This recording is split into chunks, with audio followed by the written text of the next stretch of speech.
Hello दोस्तों। तो आज हम आप सबको बताने वाले हैं हाल ही में जो MGKVP द्वारा एग्ज़ाम कराया गया है केमिस्ट्री का। तो देखिए क्या है, BSc 6 सेमेस्टर एग्जामिनेशन 2024 केमिस्ट्री। तो देखिए पेपर क्या है, पेपर सेकेंड है। तो देखिए इस पेपर का नाम क्या है, chemical energetics and radio chemistry. और देखिए क्वेश्चन बुकलेट नंबर C। तो देखिए इसका हम आज आप सबको सॉल्यूशन बताएंगे कि किसका कौन ऑप्शन सही है। तो देखिए आगे यहाँ पर देखिए पहला प्रश्न क्या है, 0 डिग्री के पर सेल विभव है। तो देखिए 0 डिग्री के पर सेल विभव कितना होगा, 0 होगा। इसका पहला ऑप्शन सही है। अब देखिए दूसरा प्रश्न,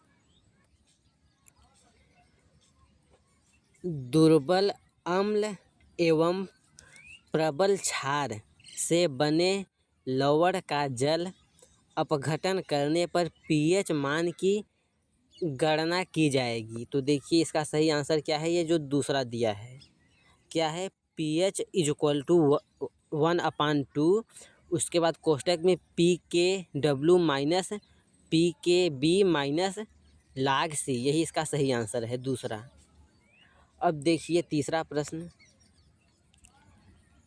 किस अभिक्रिया के लिए आदर्श अवस्था में क्वांटम दक्षता का मान होगा। तो देखिए इसका सही आंसर है तीसरा, =1।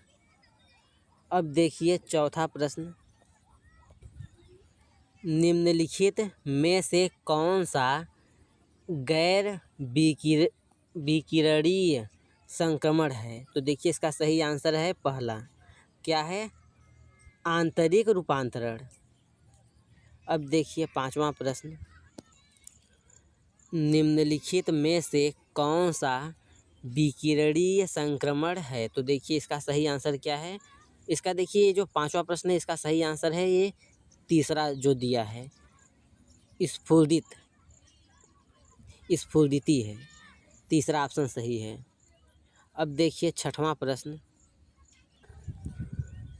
स्टार्क आइंस्टीन के फोटोकेमिस्ट्री के नियम के अनुसार किस पदार्थ के 1 मोल द्वारा अवशोषित ऊर्जा का मान दिया जाता है। तो देखिए इसका सही आंसर है पहला, E = NaHc/λ,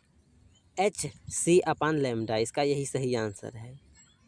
अब देखिए सातवां प्रश्न,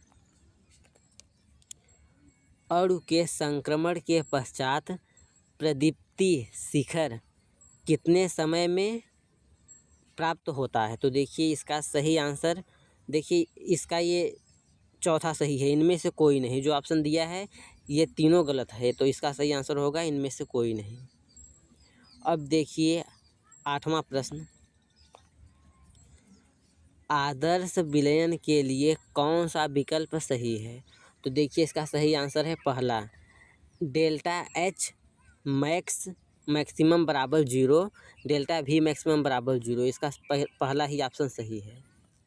अब देखिए नौवां प्रश्न, सबसे अधिक परासरण दाब निम्न के 10% जलीय विलयन का है। तो देखिए इसका सही आंसर है चौथा, पोटेशियम सल्फेट। अब देखिए 10वां प्रश्न, राउल्ट का नियम संबंधित है। तो देखिए राउल्ट का नियम किससे संबंधित है, वाष्प दाब से, इसका तीसरा सही आंसर है। अब देखिए 11वां प्रश्न, समान ताप पर किस विलयनों के युग्म समपरासरी है। तो देखिए इसका सही आंसर है चौथा, 0.1 मोल CaNO3 का ट्वाइस और 0.1 मोल Na2SO4, यही इसका सही आंसर है। अब देखिए प्रश्न नंबर 12,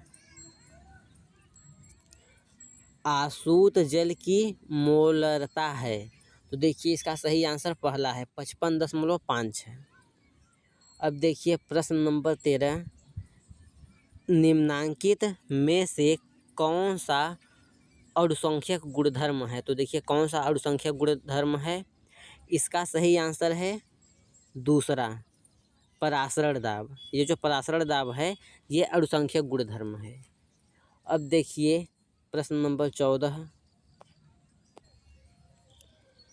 निम्नलिखित में से किस विलयन का वाष्प दाब सबसे कम है? तो देखिए किस विलयन का वाष्प दाब सबसे कम है, यही पूछा गया है इसमें। तो इसका सही आंसर है चौथा, 1N K2SO4। अब देखिए प्रश्न नंबर 15,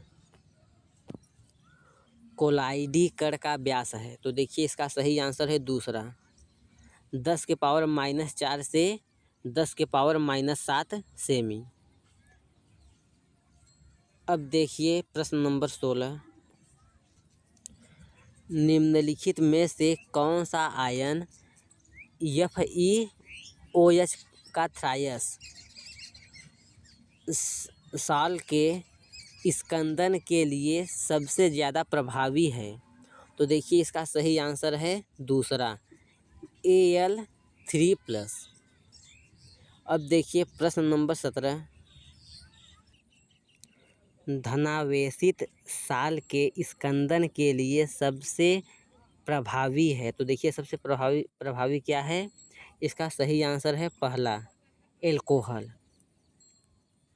अब देखिए प्रश्न नंबर 18, ब्राउनियन गति किसके द्वारा प्रदर्शित है? तो देखिए ब्राउनियन गति किसके द्वारा प्रदर्शित होता है? तो इसका देखिए सही आंसर है पहला, कोलाइडी कण द्वारा। अब देखिए प्रश्न नंबर 19, टिंडल प्रभाव किस कारण से प्रदर्शित होता है? तो देखिए इसका सही आंसर है प्रकाश के प्रकीर्णन के कारण। देखिए जो टिंडल प्रभाव है वो किसके कारण होता है? प्रकाश के प्रकीर्णन के कारण होता है। अब देखिए प्रश्न नंबर 20, अवशोषण की मुक्त ऊर्जा होती है?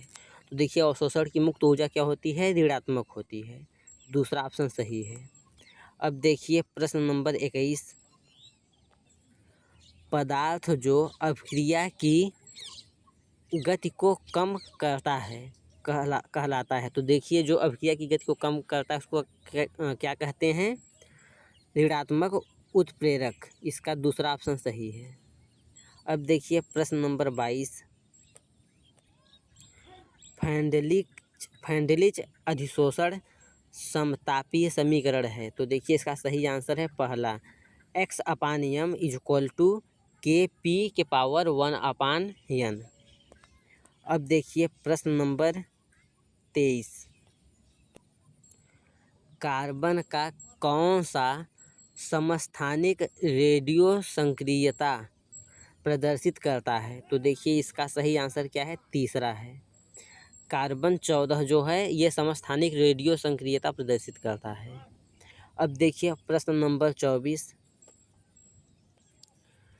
निम्नलिखित में कौन सा अल्फा कण है?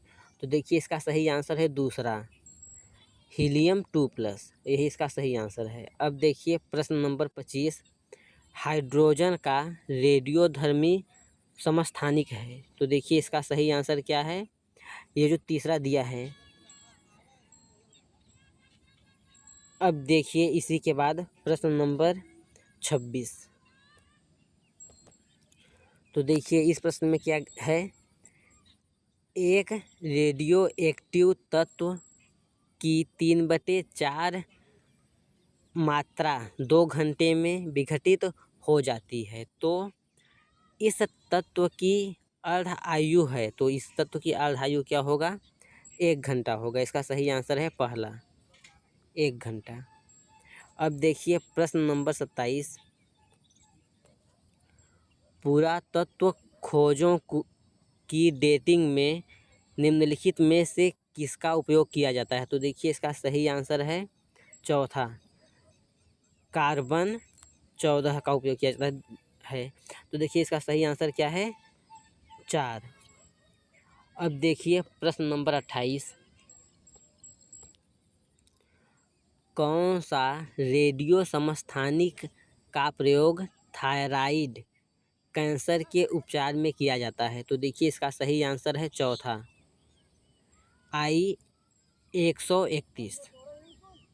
अब देखिए प्रश्न नंबर 29,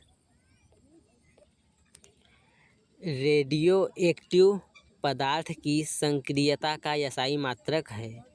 तो देखिए इसका सही आंसर है चौथा, क्या है, बेक्यूरल। अब देखिए प्रश्न नंबर 30,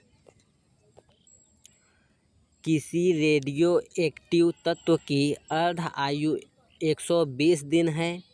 240 दिन के बाद 1 ग्राम तत्व की अवशेष मात्रा होगी। तो इसका देखिए सही आंसर क्या है, 1/16।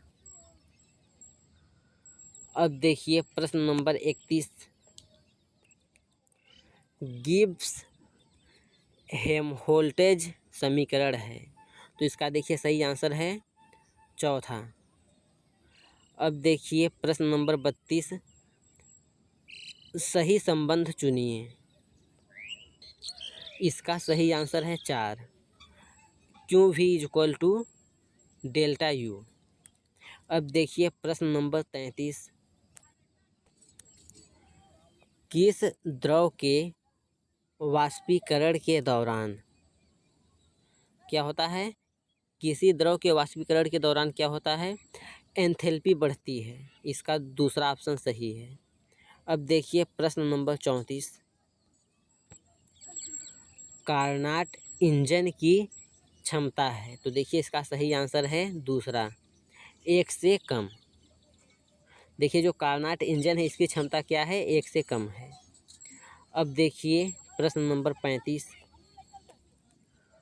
ऊष्माशोषी अभिक्रिया के लिए कौन सा विकल्प सही है? तो देखिए इसका सही आंसर है पहला, डेल्टा H = जो ये डेल्टा H है ये पॉजिटिव में रहेगा। तो अब देखिए इसी के बाद प्रश्न नंबर 36, एंट्रोपी माप है। एंट्रोपी देखिए किसका माप है? तो इसका देखिए सही आंसर है ए, अव्यवस्था का। अव्यवस्था का मात्रक क्या है, एंट्रोपी है। अब देखिए प्रश्न नंबर 37, डेल्टा U और डेल्टा H के मध्य संबंध है। तो देखिए डेल्टा U और डेल्टा H के बीच में क्या संबंध है? तो देखिए इसका सही आंसर है तीसरा, delta H = delta U + P delta V। तो आज के लिए इतना ही, थैंक यू। अगले लेक्चर में आप सबको इससे आगे का प्रश्न बताएंगे। धन्यवाद।